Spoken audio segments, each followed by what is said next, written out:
What's going on, dude? How are you, my friend? Good, good. Just another day, another show. Another dime, another dollar. That's right. Demonetized. No, but yes, hello everybody. Welcome to another episode of the Movie Nights Roundtable. Thank you for being here. We have a few different stories to talk about today. Yes, quite a big show. Yes, quite a big show, and mainly the AFTRA strike is over. The SAG strike is over. We're going to break down the few details that have been released about that so far, but we have a couple different movie news stories for you. So let's start with our first story. Nicholas, what do you got for us first? Our first story comes to us from Variety. Marvel has officially delayed Deadpool 3, Captain America 4, and Thunderbolts in post-strike Disney release shakeup. Also included is the studio's Lion King prequel, moving that as well, but we're going to focus on the Marvel stuff. Yeah, mostly the Marvel stuff, yes.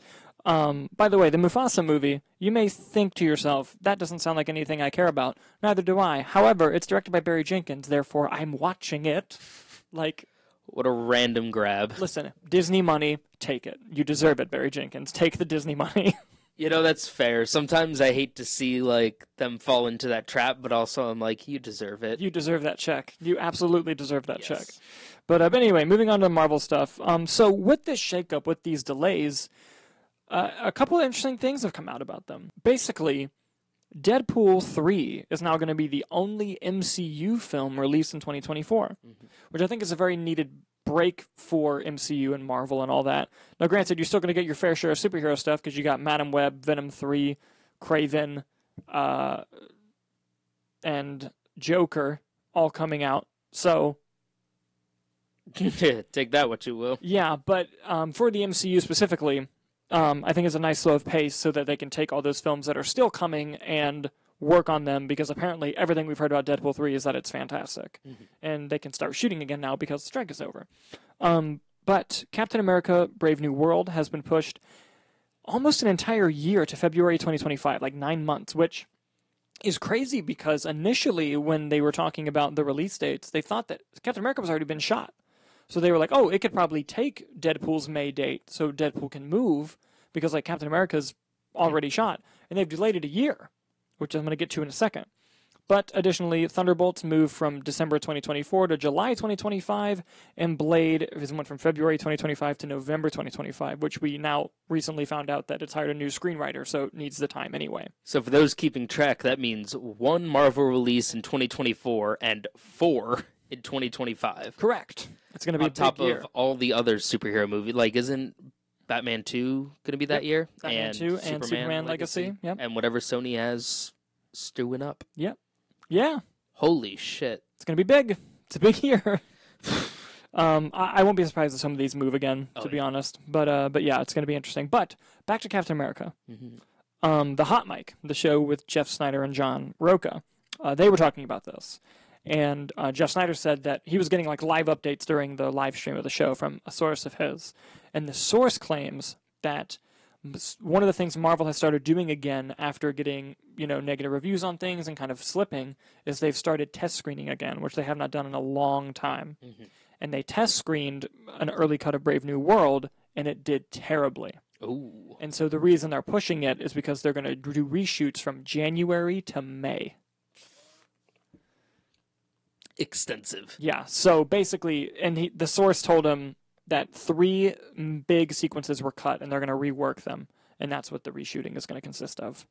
So basically, Kevin Feige cannot work on anything else because he's going to be Kevin Feige, in the trenches. Kevin Feige's rolled up the sleeves, man. After Daredevil's getting reworked and all that shit, I don't care what it costs. Yeah, he's like, it's about longevity, so the cost is really low. And he's realized the damage to the brand that's happened. Yeah, and just in terms of being oversaturated in the market, and it just being kind of mediocre, bad, good, great, mediocre, bad.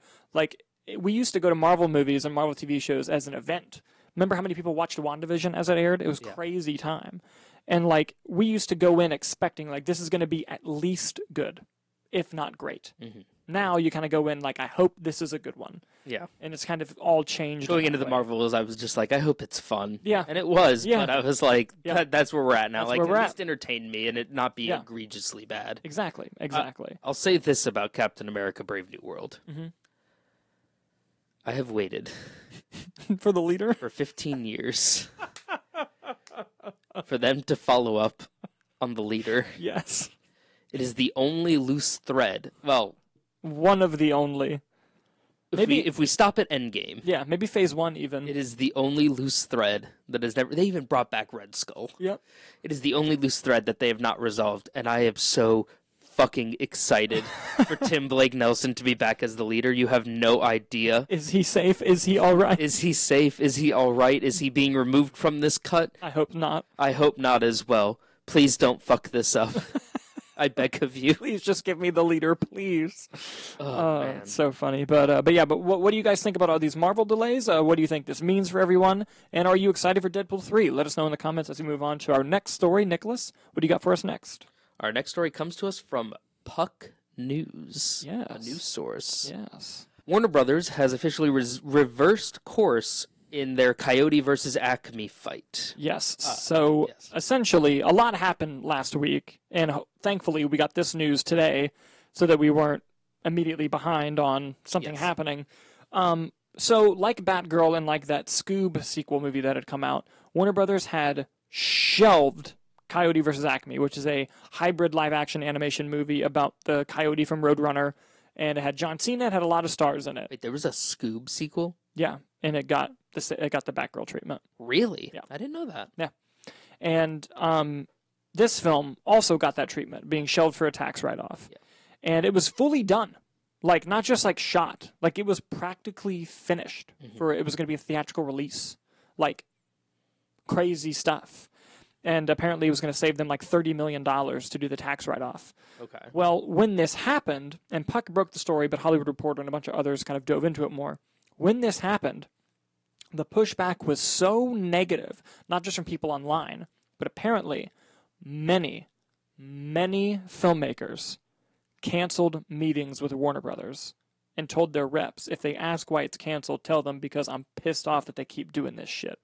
This is getting fucking annoying. Of all the movies, it's Coyote v. Acme. That's the one. Which Don't is fuck with the Looney Tunes. A little ironic as well about Coyote fighting a corporation. Yeah, right? But I think it's more of just the bigger picture result of Batgirl, Scoot. It's not even like, man, why'd you do that to Coyote versus Acme? It's like, what the fuck? Why would I take a meeting with Warner Brothers? Yeah. If I know, like, oh, you're just going to shelve my fucking movie for a tax purpose? Yeah. Like, what the hell? And for a lot of people might be thinking, like, oh, well, don't they still get paid? Yes, but a couple things. One, they don't get any residuals for that work, which is typically what keeps actors paid in between jobs. And two, when your movie isn't released, it is a huge career hit. Because how many times do you see an actor who's in a film, and because they were so good in that film, they got this job, and then it leads to this job and this job. Now imagine if no one saw this job. Done. Yeah, you got paid, but no one saw the work you did, and it means nothing on your resume. It's just wasted work. So that's why it's important that these things get released. And luckily, because of the blowback and because of all these filmmakers canceling their deal with Warner Brothers, they have reversed the decision, and they're going to shop it to other networks. And apparently Paramount, Amazon, and Netflix are all interested in buying the rights to the film. And I think as long as Warner Brothers gets more than $30 million, which is what they were going to get for the tax write-off, they'll see it as a win. But it's crazy that they're like, people don't want us to fucking do this. That's weird. It's a big swing, too. It's a $70 million movie, which means they need to be, well into the 200s for profitability? Yeah. But and I don't know, if the Looney Tunes are kind of like the Muppets lately. I just feel like they don't have that same... maybe impact. But I think it's been a long time since a movie like that's been in theaters. And by the way... Well, I guess how did Space Jam 2 do? Well, Space Jam 2 didn't do well. But guess what did very well? Tom and Jerry. Did Tom and Jerry do well? It did well for what it was. And that was a hybrid streaming release date. Also, I know Tom and Jerry did well because I worked at a theater when it came out. And it fucked us up. So yeah, Tom and Jerry, on a budget of $50 million, made 132 worldwide, 2.6. Oh, wow. In February of 2021, when it was day and date. And I think, John Cena's a big name now. And isn't James Gunn like a producer of it or some involvement on it? Yes. Which I'm sure he was happy about when he's running. Because he was in a weird position when that happened. Yeah. Absolutely. Well, what's the lesson we can take away from this? What we can take away from Sonic? Bullying corporations works. Yes, that's the lesson we can take away. Absolutely. If you don't like what you're seeing on screen, Just fuck them up online. Bully them. Eventually, they'll listen. Now you might get to see a Coyote v. ACME movie. It reminds me of weed getting legalized. Because it was just like 30, it's like the John Mulaney bit. It was just 30 years of being like, hey, how about this time? Oh, God. Yes. Either way, I'm glad the movie's going to get shopped. It's probably going to get bought very soon, probably by the end of the week. So Interesting that it's a lot of streaming places buying it. yeah. But, yeah. I mean, hey, streaming is going back to how it used to be with licensing out content anyways. True. And they believe, like, maybe like a Paramount probably wants it because, yes, they have some kids' content with, like, Ninja Turtles, but they're trying to expand that because right now Disney's the king of that because they got all the Disney stuff, but it's like you need to entice families to sign up for your service somehow. Well, also, if it does very well, and because they'll never release the numbers publicly, but internally they have them, and if it does very well on their platform, they can go to Warner Brothers and be like, there's a market for this on our platform. Yeah. What do you got? And what can we buy? They can and turn into more. license out? Yeah. Exactly. Yeah. Yeah, So I exactly. think that's probably the greater implication of it, if you ask me. Yeah, no, I agree. What do you guys think about Coyote versus Acme being reversed and it's now going to shop to other streamers instead of being shelved for a fucking tax write-off? Let us know in the comments below as we move on to our next story. Nicholas, what do you got for us next? Our next one comes to us from Variety. A Legend of Zelda live-action film is officially in development from Nintendo, and Maze Runner director Wes Ball is on board to direct. Yes, so this was interesting news because, one, it kind of came out of nowhere, and two, it's not from Universal, it's from Sony, Yes. which was very fascinating to learn. And when you look at all the different articles from the different places, like Variety, Hollywood Reporter, Deadline, they're all saying that, like, they bid to Universal, and Universal said no. Mm-hmm. And it's, like, weird. Like, you have this Mario movie that's the second highest grossing movie of the year. Yeah. And, like, sure, maybe they want to do something animated with those rights, but I can't imagine Sony would just not also pick up animated rights just in case. I mean, maybe. It's Avi Arad. It's not the smartest guy. But, like, you never know. Yeah. But at the same time,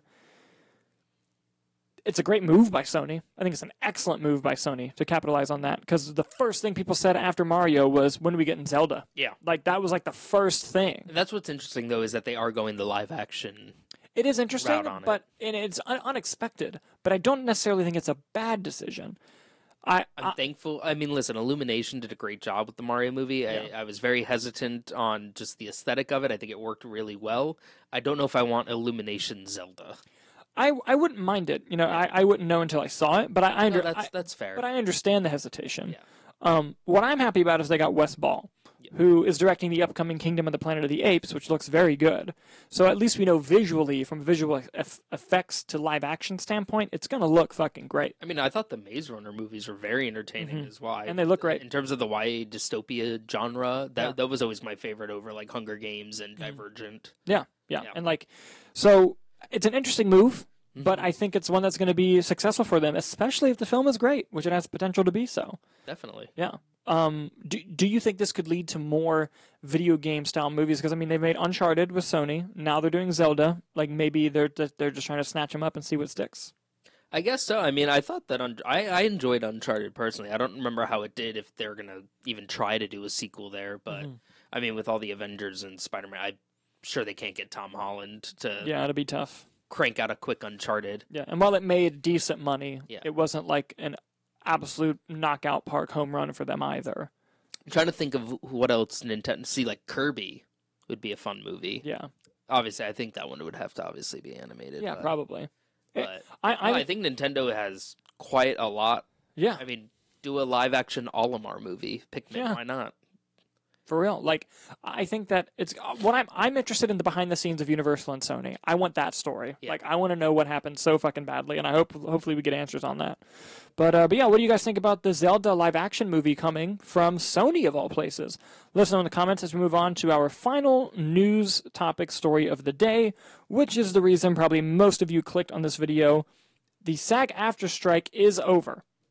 To be clear, the deal has not yet been ratified by the members. That vote goes out this week, but they have officially called for the strike to end, and it got approved by the board of SAG with an 86% vote. Not exactly the overwhelming like 98% that the WGA one had, but still a big majority. Now it goes out to the voters.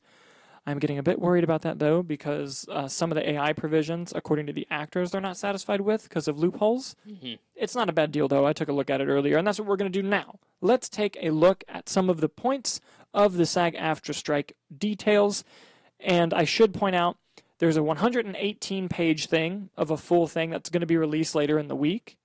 I have an 18-page summary, and I'm just going to read bits from that summary. So this isn't the full, complete breakdown of it because we'd be here for several hours, but these are the main highlights as to what was achieved from the strike. In terms of minimums, they're going to increase 7% effective November 9th, 2023, another 4% July of 24, and another 3.5% July of 25. God damn, that's quick turnaround for those increases. Oh, yeah. And that 7% first one's crazy. All right, AI. Here's a good one. I'm going to kind of summarize what this says. Mm-hmm. Essentially, if a digital replica of somebody is going to be used, they have to get consent from the actor.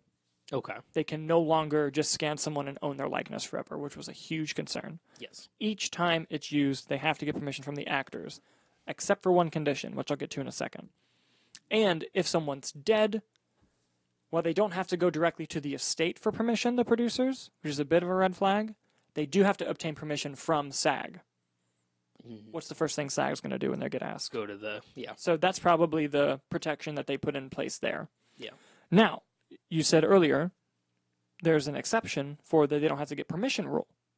What is that exception? Only things that are already in post-production and already shot, and it can only be for things like costuming, ADR. There's like a whole list of things that it could do that would count as AI where they don't need permission from the actor, but it can't be on a new project. It has to be on one that they've already agreed to be in. Okay. So, for example, if you're watching them, if they're in post and someone decides, fuck, I wish his shirt was green. Oh, we have an AI that can make his shirt green. Do we need to ask the actor? No, you don't. Okay. Not in that case. Or, fuck, he turned his head to the left. I really hoped he turned his head to the right. Is he available? Can we get him back on set? It would cost $2 million. Well, we have an AI that can turn his head to the right. Do we need his permission? No, because the movie's already shot. Now, if they wanted to scan him and put him in another thing, can't do that without his permission. And you have to pay them. They're going to get paid each time their likeness is used. Okay. They did get that, thank God. That's good. But I do think it's interesting that they're still able to use it in certain areas, which is interesting. And I am summarizing the points. I highly recommend looking into the actual specifics of everything, although the 118-page summary won't be out for a while. No, but the 18 one we're referencing is in the Deadline article, which Yes. is linked in the description. Yes, so please go check that out. So here are a couple other points that I find interesting. Yeah. One, I know that something that was fought was the self-tapes thing. They've put in a limitation as to how many pages can be made on a self-tape and how long they have to do it. Because I know that was a big concern as post-COVID. They would make people do like 10-page monologues on a self-tape, and they would have them do them over and over and over again and resubmit them all on their own work. Like the studio wasn't paying for anything, they weren't paying for cameras, they weren't doing anything. And so they've put an end to that, of just being like, hey, if you want a self-tape where you're not going to have an audition, have someone come in, there's only a limited stuff that you can look at. You know, we're not going to make the actor do all this work that's not acting. Yeah. To make that happen. So that is a nice protection for them. But let's talk about the streaming residuals, or how it kind of should be worded, a streaming bonus, shall we? Essentially, it works similar to the WGA one, but there's a caveat that I can't believe they got, but I don't know if I love it. So basically, in the first 90 days, like the WGA one, if 20% of a streaming platform watches a thing, you get a bonus. 75% of the amount goes directly to the people working on the film. Okay. Or working on whatever project it is, film, TV. Yeah. 25% of it gets put into a fund for SAG to be redistributed to SAG members. Okay. Like a Robin Hood fund, basically, of basically, we're going to take 25% of it, put it here, and redistribute it to SAG. And there's not really that many details on how it's going to be redistributed.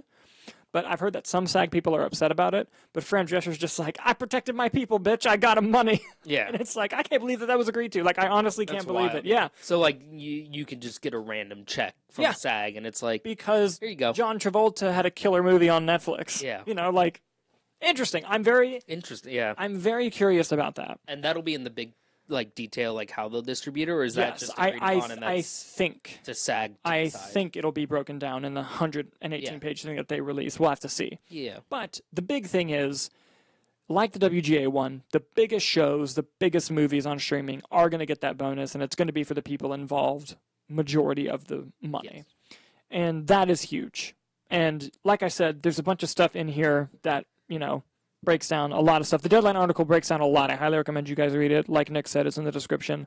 But the big ones that were important were AI, residuals, the minimums, and the self-tapes is kind of what I was most curious about. Is there any particular thing that you're surprised by or that you're happy to see from this new SAG deal? I mean, I'm more happy that a deal has been made that is satisfactory for the actors and their hard work and dedication that they put into this, and not backing down, not taking these best and final offers when there's 5 more offers on the table to be had. Yeah. And I'd be interested to see when more details come out about all of that. But I know that AI was just the biggest, really big thing, AI and residuals across SAG and the WGA strike. I'm glad to see that these protections for them in regards to AI are put in place. Yeah. Yeah. No, it's a win. It's a big win, and we're going to find out if SAG does ratify the agreement later this week. If it doesn't, you're going to see a fucking emergency video, guys. But I anticipate it being voted in. However, I don't think it's going to be as unanimous as the WGA one. I mean, already after 86%, and who knows when more details come out, they're going to be like, I don't know about that. Yeah, exactly. So we'll just have to see how that goes. But overall, guys, the strike is over. They did it. Well done, actors. Got a tentative agreement for 3 years. Well done, actors. We're excited about everything. I'm excited that we can accept studio promotions because, hey, we took the stand. We said we weren't doing it during the strike, and we fucking didn't. We didn't. Correct. Now we can, and I'm a bit excited about that. But honestly, though, I have a lot of friends who are in SAG, a lot of friends who are actors not in the union, trying to get into the union. Very happy for them, very proud of them. Can't wait to see all the work that's going to explode for them now that it's over. Although there's going to be a really funny 6-month period where there's so many scheduling conflicts because of all the productions that shut down. It's going to be really funny. But with that down, guys, we are now going to move on to the box office. The box office. Nicholas. Yes. Do you have our predictions from last week? I do. Give them to me. Dalton, you had The Marvels, Taylor Swift The Eras Tour, Five Nights at Freddy's, Killers of the Flower Moon, and The Holdovers. Mm-hmm. I had The Marvels, Taylor Swift The Eras Tour, Five Nights at Freddy's, Killers of the Flower Moon, and Priscilla, and I swear to fucking God, if you tell me I was off by 1 again, I will have a nervous breakdown right here in the studio. You were off by 2. All right, that's better. That's better. I can live with that. Yes. Some really fun surprises in the box office today. Go on, rattle them off for us. Well, the big surprise being that The Marvel only made $46.1 million in its opening weekend. Ooh. Yep, not great. Lowest MCU opening of all time. Not great. Not great. Not great, is it? Nope, not at all. Five Nights at Freddy's came in second, dropping 53% from week 2 to week 3, making another $8.9 million. All right. Taylor Swift The Eras Tour made another $6 million, coming in third. Coming in fourth with a 5% drop. Priscilla, making $4.7 million. That's pretty good for them. That's very good for them. Got some legs. Yes, and coming in fifth, Killers of the Flower Moon, making another $4.5 million. Holdovers came in sixth, just $1 million off of the top 5, which is a great film. You guys should watch it. Let's dive into more of the specific numbers now, shall we? Yeah. The Marvels has made $108 million worldwide so far in its worldwide openings. It says on the numbers that the production budget is like $275 million. I don't think it's that high. I think it's more like $220, $250 max, but that's still a lot. Oh, yeah. And with that, it's only made not even half the budget back yet. So is this movie a flop? Week 2 is going to determine that. It's the worst opening in the MCU's history, so clearly they're not happy about it. Mm-hmm. But we've seen Elemental happen this year. And that was Pixar's lowest opening of all time. This is true. And it ended up making like $600 million or something. 400. It made money, made a lot of money. It was wild. And it stayed in there. Can that happen with the Marvels over the holiday weekend? I don't know. I don't know. Mm-hmm. We're just going to have to see. B Cinema score? You never know. They were really hoping for a higher cinema score, I think. I think they're just going to maybe make their production back. I don't think they're going to get there. The production? This opened in between Flash and Shazam, too. Oh, boy. Yeah. But I don't think it'll have a 67% drop like Flash did. No, but what's wild is that the first one made $1 billion, like Yeah. that. Yeah. And I want to... You brought up something I want to talk about. Yeah. I see a lot of discourse online that says the only reason Captain America... Yeah, Captain America. The only reason Captain Marvel, the first one, made $1 billion is because it came out in between Infinity War and Endgame. That's the only reason. It's the only conceivable reason that it happened. So did Ant-Man 2. Did it make $1 billion, Nicholas? No. No. It didn't even make $700 million. Were both movies bumped by being between the two Avengers movies? Of course they were. Is the bump like $500 million? No. No. No. There were several reasons why Captain Marvel made $1 billion. Because if the only reason was it being in between, Ant-Man would have made $1 billion too. Mm-hmm. I just wanted to address that. That pisses me off, that whole thing. Five Nights at Freddy's now has a worldwide total of $250 million on a budget of like 30. Killing it, especially for a day and date film. Cruising. And grooving. God, imagine if they didn't day and date it. I know. Oh. They left a lot of money on the table. Always do. Yep. Taylor Swift Eras Tour has $241 million worldwide. Good for Taylor. Well, we have Renaissance, the Beyonce one, coming out soon. Yeah. I'd be very interested to see. I'm really curious how it'll do. Yeah. I want to see that as well. Priscilla has made $12 million at the domestic box office. Go Priscilla. What was that budget? I know I did it last week, but I don't remember. I don't recall. Good for Sofia Coppola. Correct. I can't imagine it's more than 10. 20. Statement recanted. People are expensive. People are expensive. But hey, 12 on a 5% drop? That's not bad. It might have some legs there. I mean, It might have some legs. And the marketing budget isn't insane. no. So, and this is a small scenario where 2.5, you probably don't even have to make 2.5.